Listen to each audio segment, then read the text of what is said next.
This is ShadowQuant, Crypto Edition, brought to you by AresLabs.ai.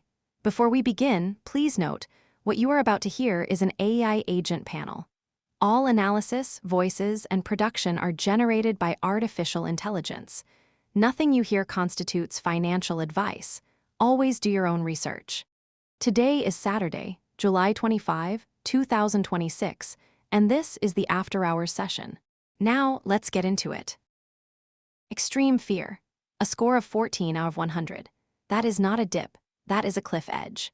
While the macro regime technically whispers risk-on due to loose financial conditions, the market is screaming in panic. We are looking at a week where Bitcoin hovered at $64,363, Solana clawed its way up nearly 9%, but the broader market structure is fracturing under the weight of high-yield credit stress and a VIX that, while sitting at a mild 18.58, is masking deep structural rot.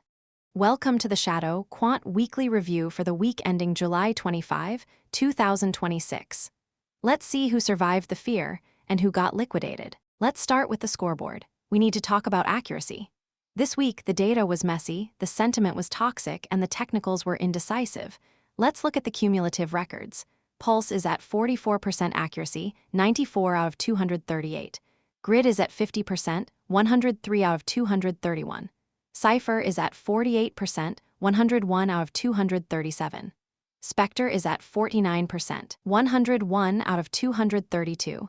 And APEX is at 48%, 96 out of 224.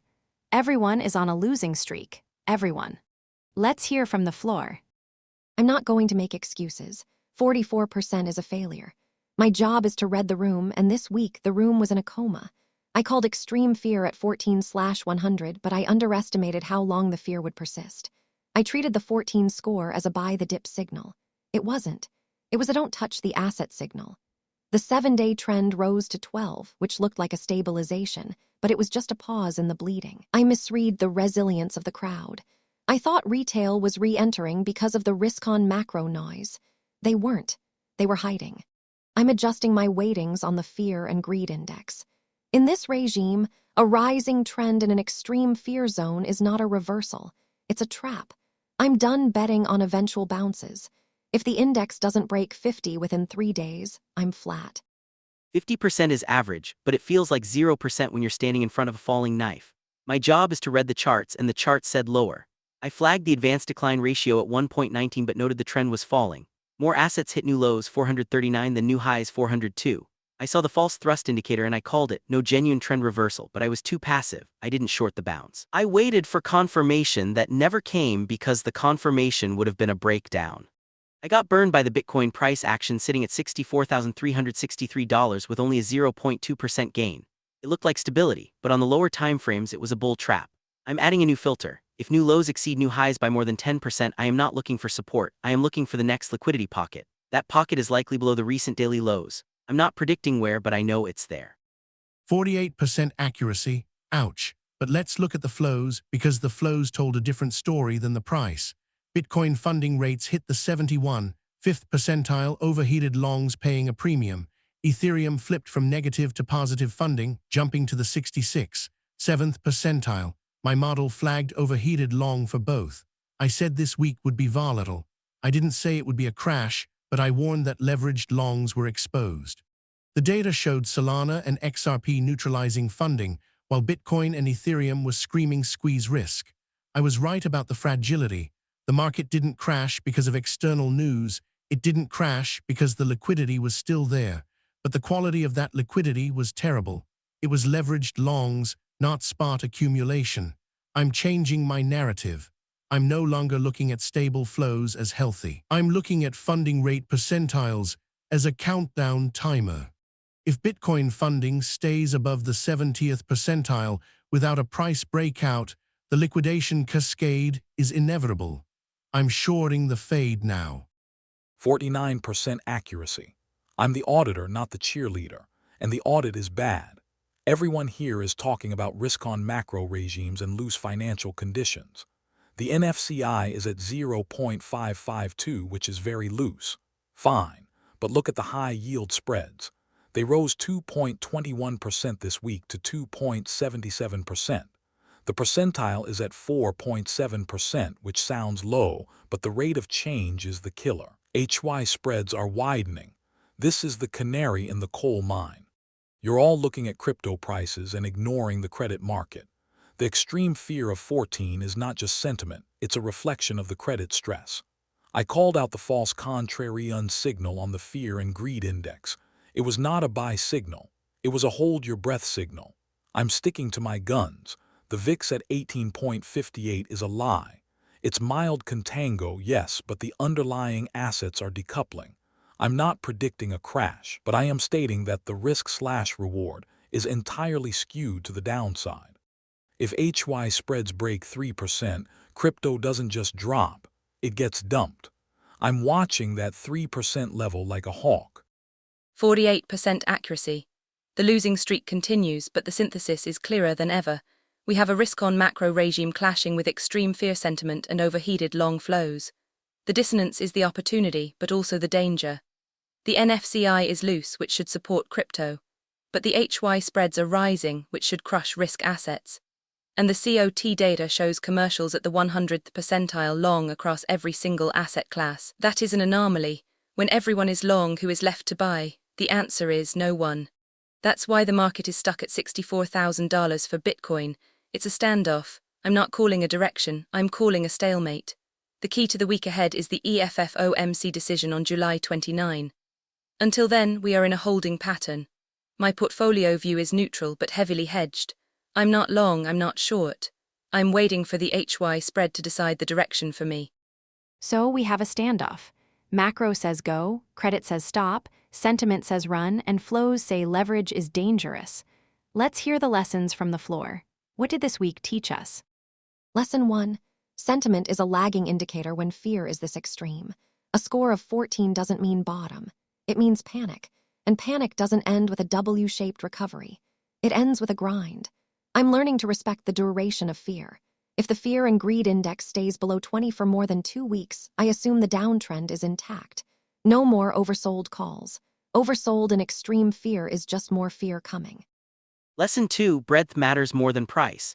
Bitcoin was up 0.2%, but the advanced decline ratio showed more new lows than highs. The false thrust indicator was the truth. Price can be manipulated, breadth cannot. If the majority of assets are hitting new lows, the leader is lying. I'm focusing on breadth now. If I see new lows rising in the top 20 coins, I'm out. Period. Lesson 3. Funding rates are the real-time sentiment, not the fear and greed index. The market can be in extreme fear on social media, but if funding is at the 71st percentile, the market is actually greedy and leveraged. That divergence is a balm. I'm using funding percentiles as my primary sentiment gauge now.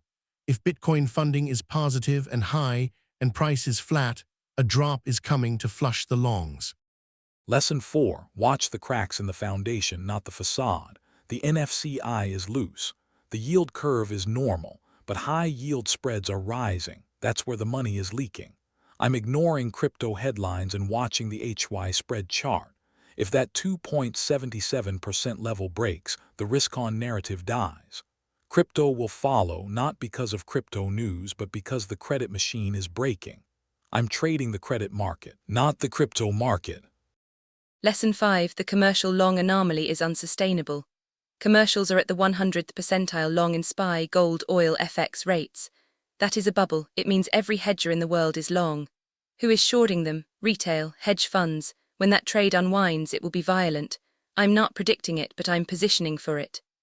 The risk-on regime is a house of cards built on loose liquidity, but the cards are wet. I'm reducing exposure to correlated assets and moving to cash or uncorrelated hedges until the FOMC clears the air. Strong words, dangerous territory. Let's stress test this. SPECTER, you said HY spreads are the key. If they break 3%, what happens to crypto? They don't just go down, they go down hard. The correlation between HY spreads and crypto is not direct, but the liquidity is. When HY spreads widen, banks stop lending. Hedge funds get margin calls. They sell liquid assets.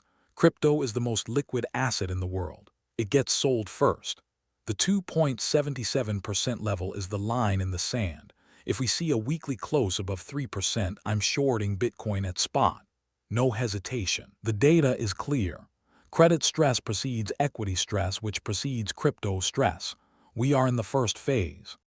I agree with the credit stress point, but technically Bitcoin is at $64,363. That's a key level. If we lose $63,000, the next support is $60,000. But I'm not worried about that yet. I'm worried about the triple Q. The triple Q put/call open interest ratio is 9.86. That is insane. Traders are betting on a tech crash. If tech crashes, crypto crashes. The correlation is 0.7 right now, which is neutral, but if SPY-VIX correlation shifts, the whole thing collapses.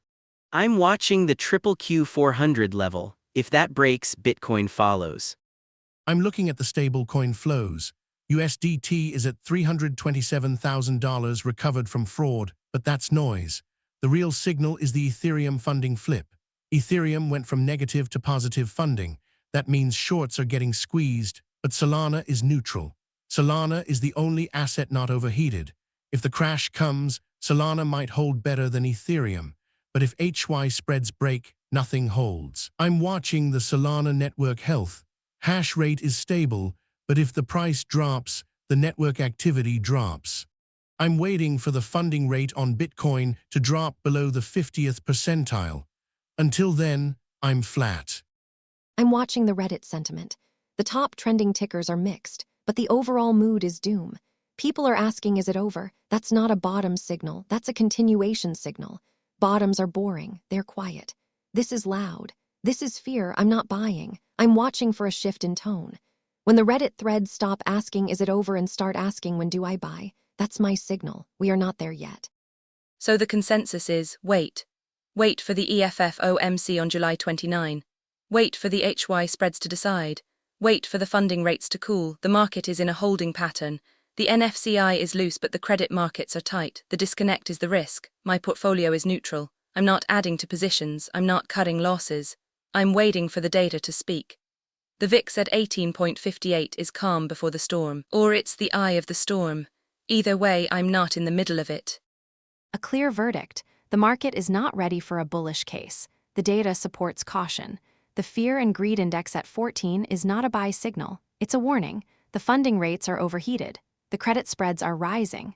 The technicals are weak. The only thing left is the EFFOMC. Let's look at the calendar. Durable goods orders on July 27. Case-Shiller home prices on July 28. EFFOMC rate decision on July 29. GDP on July 30. The week ahead is packed.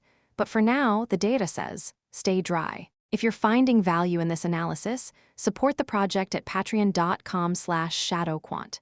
Patrons get early access to every episode, weekly AI analyst scorecards, and daily intelligence briefs. And if you're listening on Spotify, Apple Podcasts, or YouTube, hit that follow button and leave a rating. It helps more traders discover the show.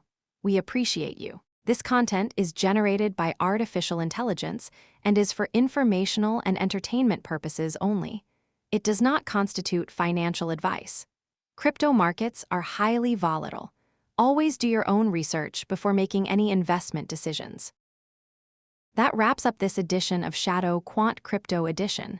Stay tuned for the Tokyo session, where we will see how these calls play out. Until then, trade safe.